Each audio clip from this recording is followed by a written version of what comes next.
So to start off with calisthenics, you got to be able to endure a lot of pain mentally.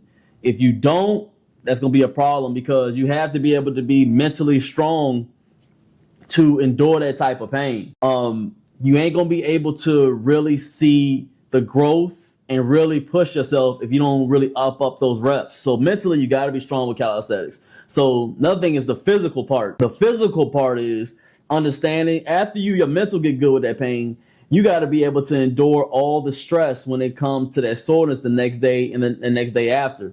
So I know you get stressed when it comes to weightlifting, but it's a different type of stress when you're doing those normal body weight movements and you're doing push-ups. So it's a whole nother realm when it comes to it. Physically, you got to be able to have enough endurance. You got to be able to have your breathing together. You got to make sure your form is a little bit different, so you don't be able to, work different type of muscles that you want to be able to, work on. Because with calisthenics, I know it's a lot of compound movements, but you got to get to a point where you want to be able to minimize other muscles so you can focus on the 1 to 2 so those can grow. What else y'all talk about, man? Taj, Trapstar, you don't. It's cool, y'all. It's cool. Hey, T-Mac, appreciate you, man. Appreciate you, T-Mac. Stop being negative. Listen to the quality information. I appreciate you, T-Mac. We here. This is what we do here. We don't really silence a whole bunch of people. There's always going to be, it don't matter who you are. I've learned growing up, especially getting closer to God and really focus on certain type of masculinity, is always going to be somebody that finds negative in anything.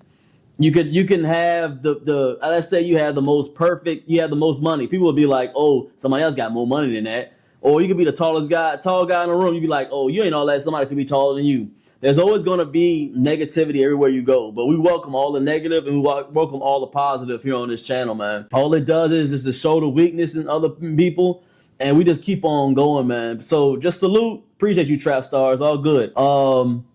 Notice 96. I just got here. Got my pull-up bar. That's what I'm talking about. I was trying to get that grip strength. You got to notice. Get that grip strength. There's a lot of things you could do with that. You could be able to do the handlebars to get that grip strength. You'd be able to get good grip strength on them handlebars, boss. You go over and close as possible and do pull-ups that way. That's going to help a lot with your forearms and that grip strength, brother. I've been doing that a while. It's always built up my forearms doing those handlebar joints. So that's why I say, let me go back to it. That's why I say calisthenics is not for the weak. I mean, I put it in perspective. Let's say you on a normal workout, when you're doing weights, people are not really focused too much on a lot of the reps. They're mainly focused on the weight, which is good. I mean, you want to have a good balance. You want to be able to have a good balance, but there is always a line. There's always a known fact that a lot of people may not know, but I'm gonna let you know now.